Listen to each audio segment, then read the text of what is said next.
nhá. Chào nha.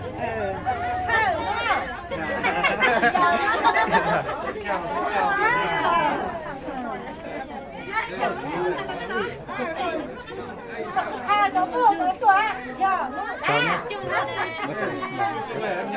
Tua. Oh. Chào anh. Rồi, đưa sức khỏe nha.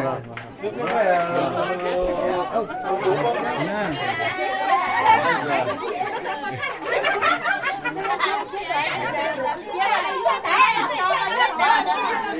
Nó ảnh say tao nè. Nó mà hậu chơi đó.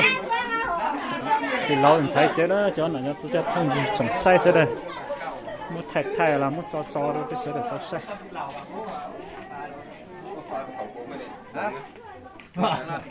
Trả ra. Cái này là khi nào chuẩn bị thôi còn anh mới dùng cái này. Cái này toàn trò ấy rồi. Cứ mỗi người lấy đồ là 3 chén à? Đúng rồi. Đúng rồi là 2 chén. Chắn đấy rồi. Cứ chuẩn bị tinh thần là 5 chén. Mỗi người lấy đồ là 2 chén mà thưởng 1 chén là 3 chén. Rồi nữa. Đánh tao thu chia thủ cho. Để mua tết chi? Ta để mua tết gì à? Xin niệm phúc cái này là tết rồi. Tết này nữa.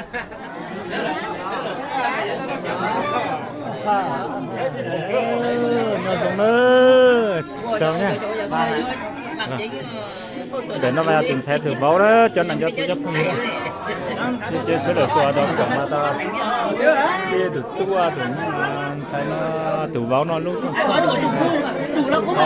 thật thề sẽ để nó say.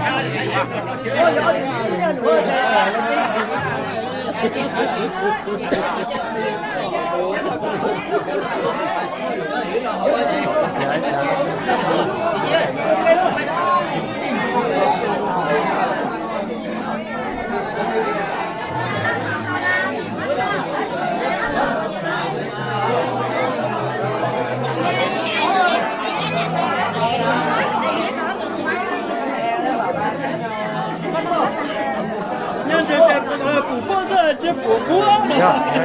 Mày mày nó chủ故事。Không sao ha. Tụi sẽ tụi võ được phòng anh sẽ được hồi trong xác rồi này.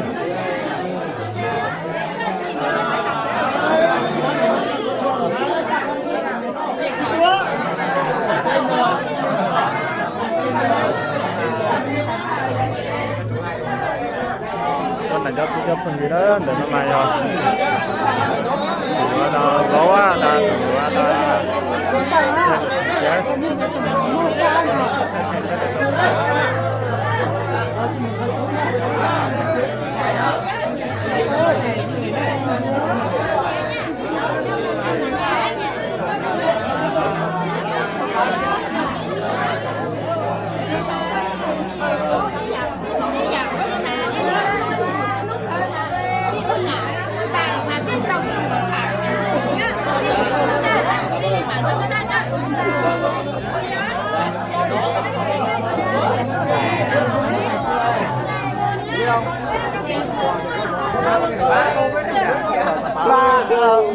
chào anh nhá. Cô thì không được đâu.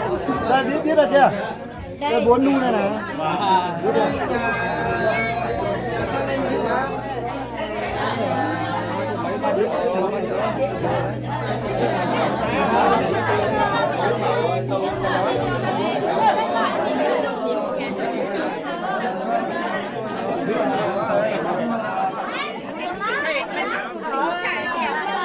Chào. Chơi gì? Thế là em nhắc kỹ cho tiểu.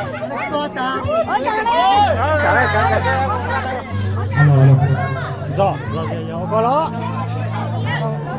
Tôi là chụp phôi gì thế, tại nó chơi. Tôi từ lúc đó tuần sáng từ đó mình biết là cái lịch cái chơi cho muốn chơi. Chỉ sao muốn chơi bỏ đòn tàu vỡ.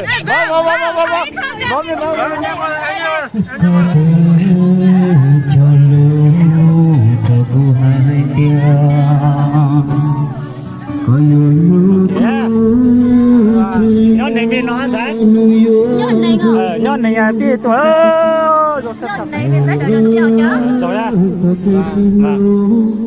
đây là bố của nông ấy ok có say không nhưng mà đi bình tĩnh và ta kế cảm ơn ông nhá. lâu chơi bút cho cái cho hả lâu cho hả chứ giờ ông mất cắt con căng nè ăn căng tôi hậu cho rồi đúng rồi Chưa về đâu? về đâu Không, chưa về, không phải đâu. không phải ông đi ra ngoài Mày lấy của tao đi. Mày lấy. ông đi đi rồi ông thì đi thôi cho ông đâu cho một chính là đi thôi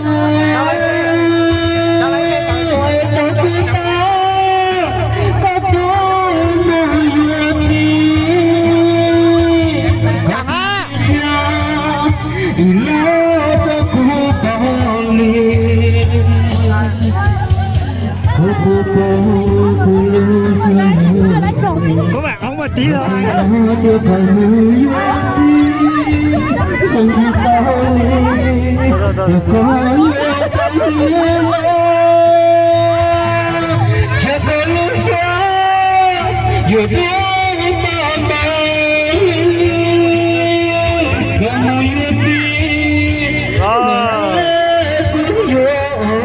lo một tổng năng sẽ để trong xe chọc tới tổng là trong chúng